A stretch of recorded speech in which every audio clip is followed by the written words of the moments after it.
طبعا حاليا نحن والشباب متجهين إلى أعلى قمة في جزيرة سقطرى. الله لا طلعها لا أجنبي ولا سايح ولا جو حطاب، وإحنا طلعناها.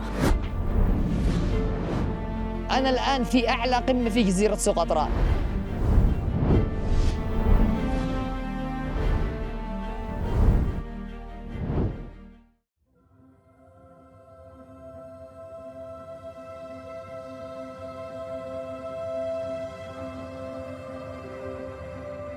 المكان هذا اللي احنا فيه المنطقة اسمها نيزك، وهذه بحيرة نيزك.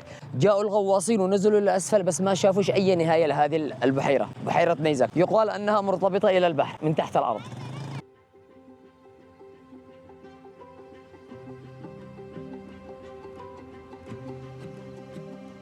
وقفنا في هذا المكان بنلعب بهذه القرية الآن شوية كرة قدم، ونواصل طريقنا إلى جبل حجر.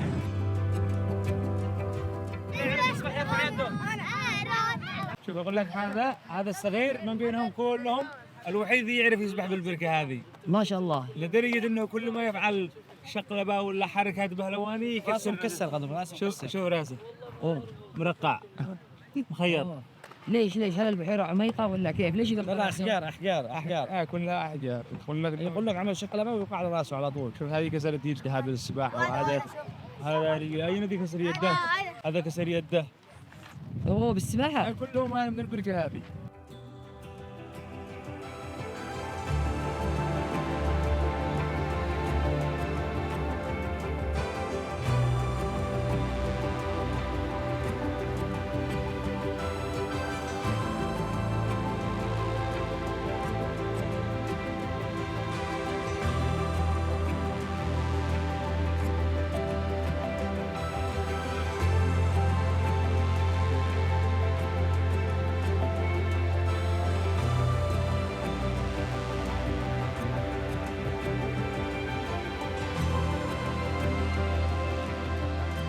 السلام عليكم ورحمة الله. واليوم هناك في عدو دمالة في منطقة حجر مرتفع، وهناك لقيت أصحابنا يمنيين حياهم الله ضيوف بهذا المكان المرتفع، وهو اسمه عدو دمالة، ويبعد عن مدينة حديبو ب4 ساعات تقريبا. وهناك هذا الجبل رائع وفيها أشجار متنوعة والنادرة الموجودة هناك، ولو سميتهم كثير يعني أكثر من 500 وأكثر يعني، ويسمى هناك دتفاهد. وهناك هذا الجبلان، وهناك حجر ثاني يسمى دبيت حاجة. عشنا بأمان واستقرار والحمد لله نحن بخير، ونرحب بكم جميعا كل واحد باسمه وصفته. حياكم الله جميعا. السلام عليكم.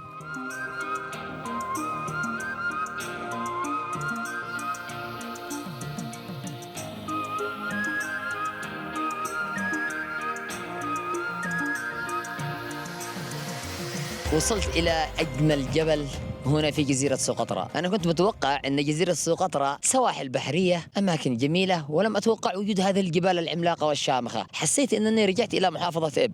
الجبل هذا يرتفع عن سطح البحر حوالي 1860 متر، يعني الجبل عالي جدا، وهذا يعتبر ارتفاع في مناطق ساحلية كبير جدا.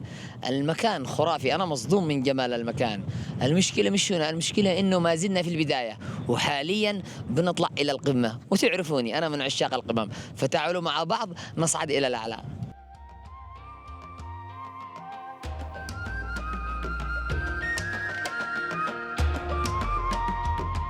طبعا حاليا نحن والشباب متجهين إلى أعلى قمة في جزيرة سقطرى، جبل حجر، في هذا المكان هنا في الأعلى. فالسيارة توقفونا بالأسفل وإحنا بنمشي إلى أعلى الجبل إن شاء الله. المسافة طويلة ولكن نحن قدها إن شاء الله، متعودين تعرفوا.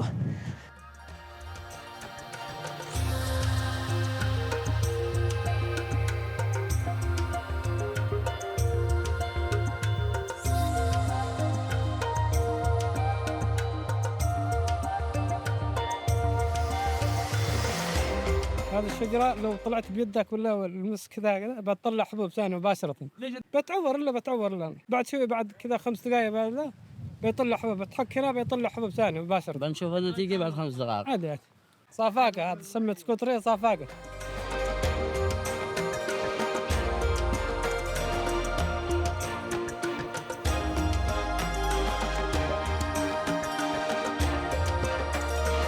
متخيلين انه بنصعد الى الاعلى؟ شوفوا السحب كيف تمشي. اللي يميز هذا الجبل يقولون هنا ان السحب تمشي من تحت الجبل في منظر خيالي. بتشوفوا الان.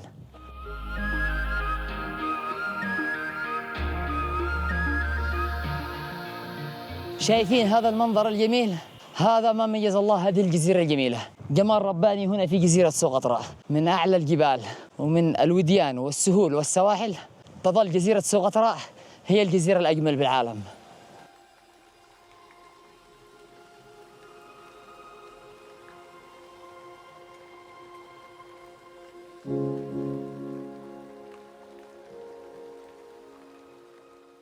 حتى لو نطلعها مرتين ثلاث تستاهل. شوف وين تحصل جبال بيضاء نبه.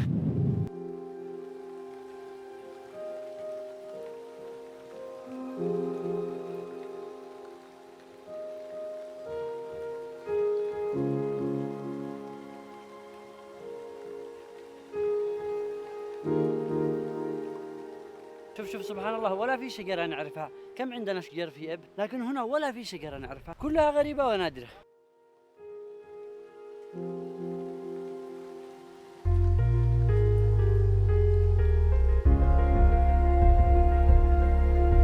We're midway during the climb. The more we walk, the more we see mesmerizing scenes that gives us strength and anticipate for what's behind the cliff.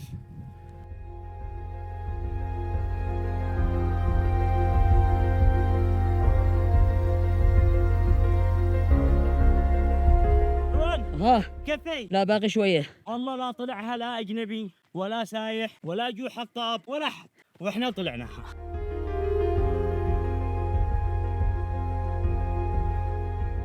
دائما لما أوصل أنا للمرتفعات هذه والجبال الشامخة دائما أتفكر وأسأل نفسي، هل في بشر يوصلوا لهذه المناطق؟ هل في ناس يقدروا يمشوا أو ساكنين خلف هذه الجبال أو في هذه الجبال أو في هذه المنحدرات الخطيرة؟ الله أعلم.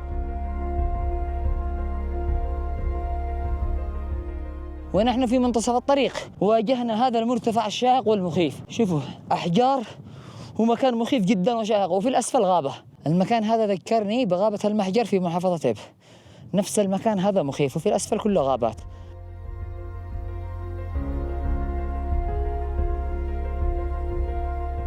تقع الجبال في الجزء الداخلي من الجزيرة، ويمكن الوصول إليها من المنطقة الشمالية من العاصمة حديبو.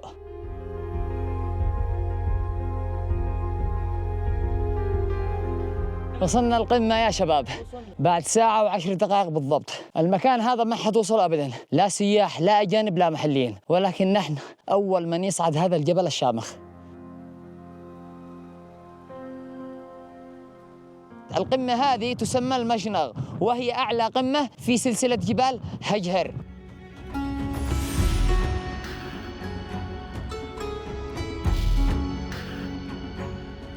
الظاهر إن المكان هذا توجد فيه مقابر، وحتى إنه فيه هنا شكل بناء قديم جدا.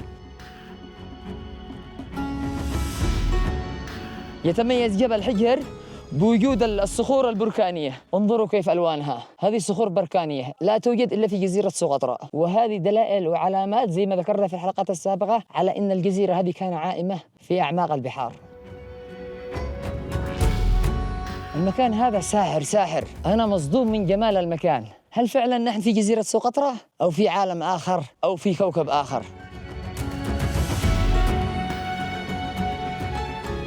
هل أنت ساكن في هذا المكان؟ نعم ساكنين فصل القط إن شاء الله. هناك فصل القط، إنه وقت الشتاء ما تقدر تجلس هنا، برد وريح وضباب. فصل القط تقدر تجلس هنا الشمس، وناس يعني موجودين طالعين من حديبة عند أغنامهم عند الأبكار ساكنين هنا.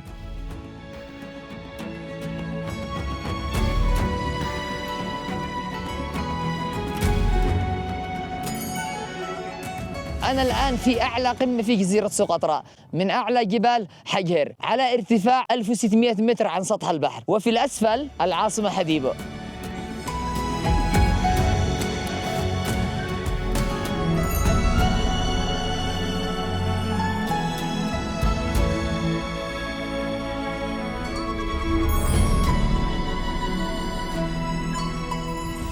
واخيرا بعد مشقه وعناء طويل من الهايكينج والتسلق على الجبال، وصلنا الى اعلى قمم في جزيره سقطرى جبال حجر. وما شاء الله على الفريق، ما توقعت انهم يوصلوا، لكن معنوياتهم ما شاء الله عاليه وقويه جدا، واستمتعنا الصراحه. بعد مشي ما يقارب ساعة ونص. والسواح اللي يوصلوا هنا ما حد يوصل اللي هو ناوي انه يزور سقطرى بشكل فعلي وبشكل جاد، يعني ما حد يوصل هنا الا الاجانب اللي هم متعنين بالهايكينج، يعني مهتمين بالطلوع الجبال والتسلق، لانه اي سائح عادي ما يسترشل لانه يعني صعب جدا.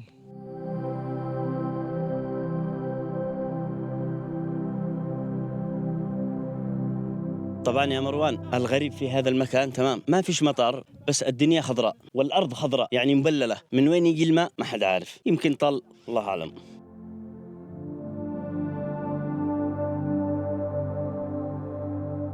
طبعا هذا كوكب جديد احنا اكتشفناه هنا. شوف الجمال، شوف الجمال، كوكب جديد أول من يكتشفه احنا في جزيرة سقطرى.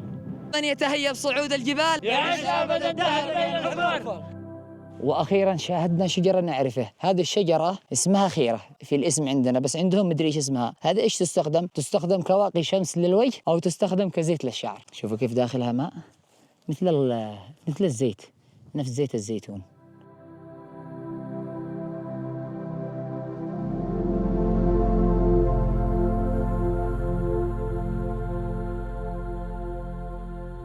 شجرة دم الأخوين حاضرة في كل مكان في جزيرة سقطرى. كنت أعتقد أنها موجودة في محمية فيرمين فقط، ولكن حتى هنا في جبال حجر موجودة شجرة دم الأخوين، وكأنها تقول أنا رمز لهذه الجزيرة.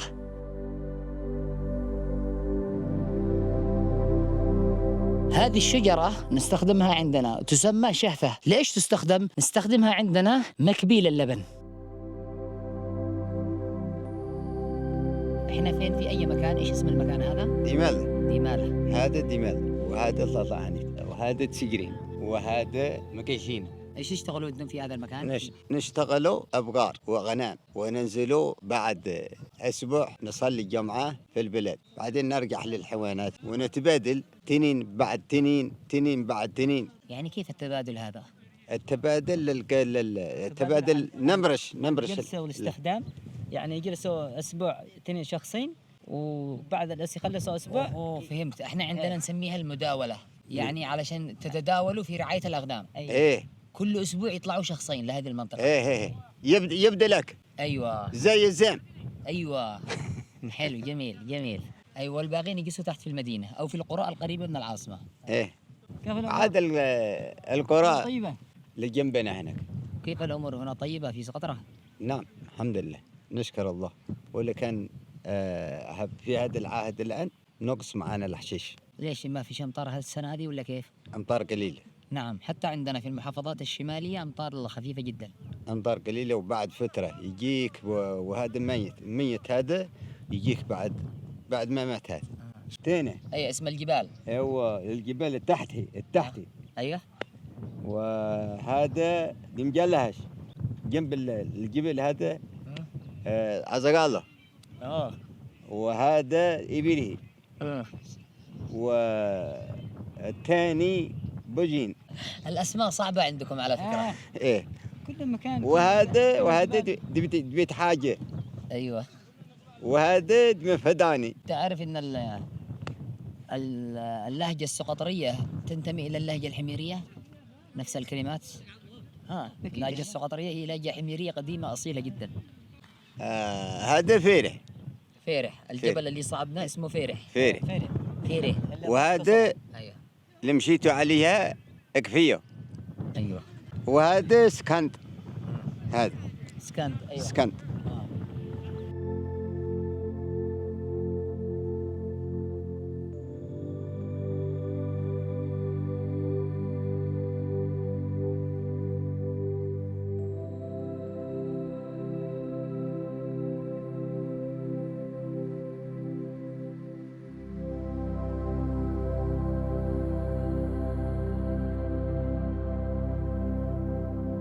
الآن نحن في وادي عيهفت، بنروح إلى القرية ونشوف العادات والتقاليد هنا في جزيرة سقطرى.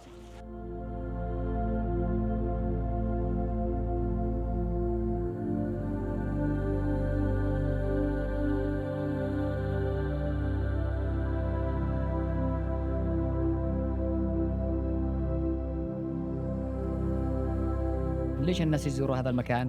ان هذا يعجب السواح بالمناظر. وادي عهفت هذا يسمى هنا في سقطرى حبهل، ونحن نسميها التمر الهندي. طعمه حامض يصرع، حامض يصرع. هذا يسموه أيضا حمر، احنا نسميه حمر. شوفوا هنا يجيبوا هذا التمر الهندي مجان. مجان يا ولد؟ مجان. نعم مجان. شوف على كرم بهم يا أخي، ما قد شفت أنا أوادم زيهم، ما شاء الله عليهم. بس المكان هذا وادي جميل جدا والله. شوفوا على وادي جميل سبحان الله. أوقات الأمطار تنزل هنا سائلة كبيرة جدا. وهنا جبل هجهر اللي رحنا له أمس.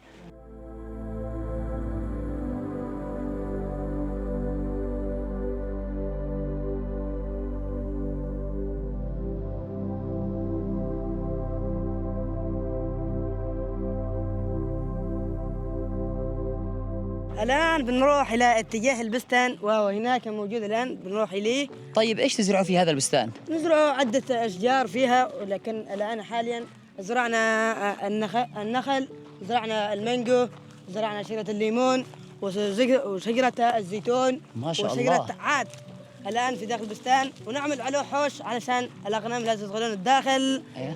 يلا الآن بندخل الداخل ونشوف البستان. يلا بسم الله ورينا. ايوه ندخل من هذا الاتجاه بالعادة السقطري. يلا بسم الله.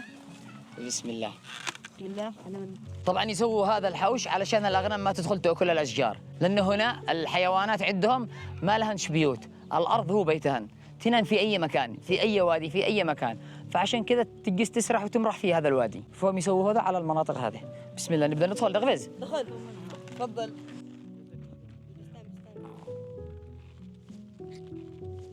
يلا بسم الله. أوه. يلا بينا قد ندخل البستان، بنوريك الزراعة الأولى تلو الآخر. تمام. هذه إيش هي هذه الأولى؟ هي شجرة الزيتون. هذا شجرة كليسكوت. لها نوع مختلف ولها طعم. الشجرة هذه اسمها حكم. لونها أحمر. التمرة هي حمراء؟ ايوه حمراء. حمراء. وهذه صفراء. اوه جميل. وهذا الذكر حقهم، ذكر لأن التمر يحتاج لها الذكر. طيب أنا عندي سؤال، كيف تقدر تفرق بين الذكر والأنثى في شجرة النخيل؟ نقدر نفرق لأنها النخلة تتميز بلونها لما تخرج هذا تخرج صفراء وهذا تخرج خضراء. أيوه. الخضراء هي الذكر. طيب لما تخرجوا التمر هذا وين تشلوه بعدين؟ هتنزلوا الأسواق تبيعوه؟ لا. بنشله للبيت. بعدين بنخرج اللي لا رائحة خبيثة. أيوه. وبنخرج هذا اللي يجي فوق التمر. الفحص. أيوه. بعدين نخلوه فوق الشمس حتى يكون هكذا خفيف. أيوه. بعدين ندسه ندخله داخل الجونية. أيوه داخل الجونية. بعدين ندسه حتى يكون تمر، بندخله داخل الكرب. أيوه. حق الغنم. حق الغنم نعم. أيوه. بعدين نحطه إلى رمضان، بعد رمضان بنفتحه بناكله ويكون أفضل من تمر حق حديب. اوه جميل جدا جدا. يعني هذا استخدام خاص ما تبيعوش، ما فيش كميات عالية عشان تنزل السوق؟ عادي بنزل السوق، بنزل الثمن، بنزل هذا على عشكة على طول. ايوه من دون ما تستخدم عملية الدبس. وصلنا إلى هذه الشجرة وهي نسميها ضاد. أيوة. موجودة كثيرة في الخارج. أيوه. لكنها خرجت في البستان. خرجت من نفسها في البستان. أيوه. جميل. طيب ايش فائدة هذه الشجرة؟ فائدة لما إذا في عندك غنمة مريضة أو غنمة سقطت أو انكسرت بتحطها في البيت وتخرج من هذا وبتعطيه. لأن هذا إذا لما يكون ما فيش حشيش هذا هو أملهم الوحيد الأغنى. جميل جميل جدا سبحان الله. الآن هذه شجرة ليمون حالي. بتخرج لأنها قاعدة محولة من طرف إلى طرف. أيوه. محولة أولا الداري من حديبه، عملوا عدة أشجار في هذه الوادي. في جاء الوادي بنزلهم، جاء أبي أنقذها ودخلها داخل البستان، والآن كبرت وتخرج كل السنة، لها فصل ولها وقت محدد. هذا الليمون غير الليمون اللي في بداية البستان؟ غير. أوه. هذا الليمون عربي. جميل جدا. حلو. هنا في جزيرة سقطرى إنهم مهتمين بموضوع الزراعة، عندهم تنوع بيئي زي ما ذكرنا في الحلقات السابقة كبير جدا، ومهتمين بالزراعة على أصولها، عندهم ترتيب، عندهم طقوس خاصة للزراعة وكل شيء.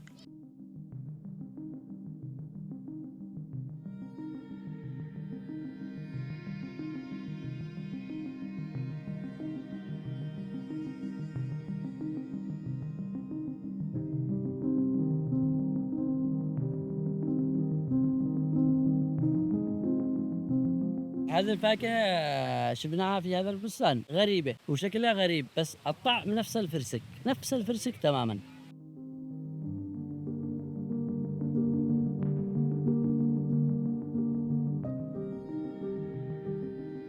في هذا الوادي الجميل هنا في منطقة عيهفت استمتعنا جدا في هذا البستان ومع أهل هذه المنطقة. للأمانة جزيرة سقطرى جميلة جدا، وما توقعت أن احنا نشوف مثل هذه الوديان الجميلة. توقعتها أول شيء ساحل وبحر، ولكن لما تعمقنا في هذه الجزيرة لأكثر من 8 أيام متواصلة اكتشفنا أنها سحر وجمال وروعة وأكثر من روعة. بصراحة احنا مستمتعين ونتمنى أن تطول هذه الزيارة إلى الجزيرة.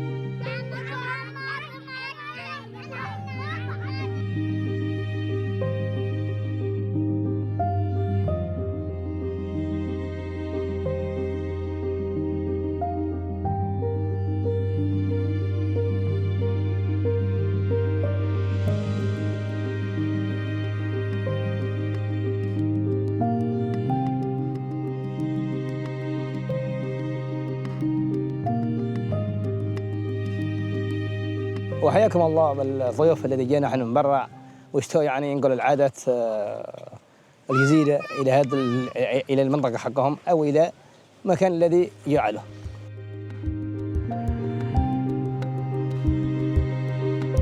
طيب عد لي من 1 إلى 10 بالسقطري. طه 3 3 4 حيمي ياقت يوبي 8 9 عاضر.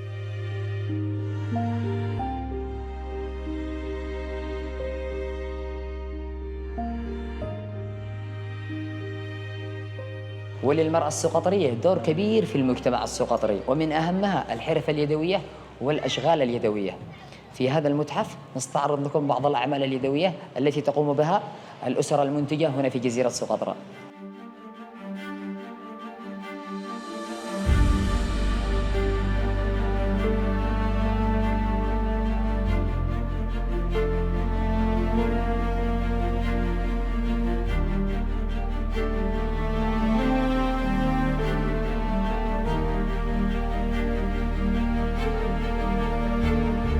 يا اهلا وسهلا فيكم، حياكم الله، يا مرحبا، شرفتونا احنا.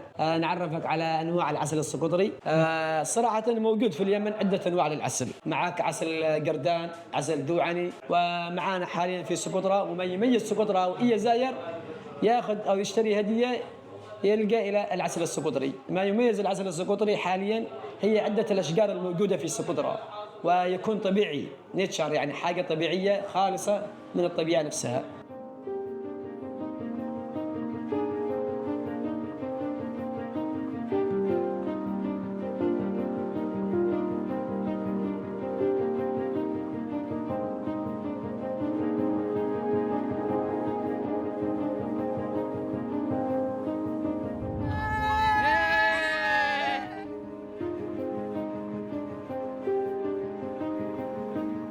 صغير السن لو عادك تباني تجمل واعطني رقم التليفون وانا بعطيك لا ربي عطاني 100 فوق 102 مليون. طبعا احنا في حيبق، مكان جميل وساحل رائع يشتهر بالامواج المتلاطمه ويشتهر بالحجار الجميله. هنا يجي يوم الجمعه معظم السكان اللي في حديبه يجوا بهذا المكان يجلسوا يتآنسوا يضحكوا مع بعض، يجمعوا فوق الحجار. صيادين، هذه المنطقه تشتهر بالصيد، انواع واشكال الصيد متواجده بهذا المكان، يعني مكان غني بالثروه السمكيه صراحه، خاصه بالغوص. طبعا الغوص ممنوع، بس بالوتر بعضهم كذا واحد يغوص للتسلية للصيد. بعضهم يشتغلوا بهذه الأماكن. لو تجي في الليل تحصل هذا المكان كله صيادين. مكان رائع وجميل ويستاهل.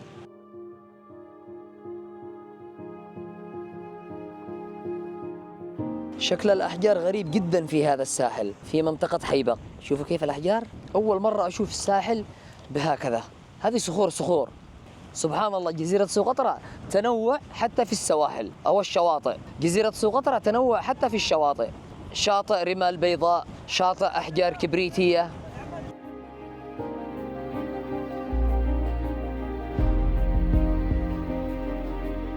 أنا مصدوم من جمال المنظر هذا. ساحل حيبق مكان جميل جدا. شوفوا ارتطام الأمواج في الصخور الكبريتية.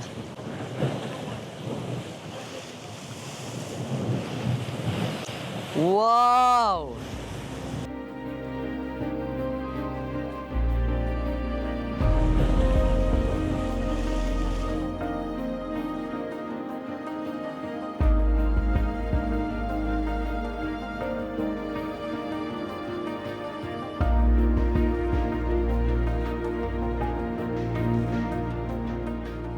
السلام عليكم ورحمة الله وبركاته. أهلا بالأخوة من محافظة إب وجميع الطاقم اللي معهم.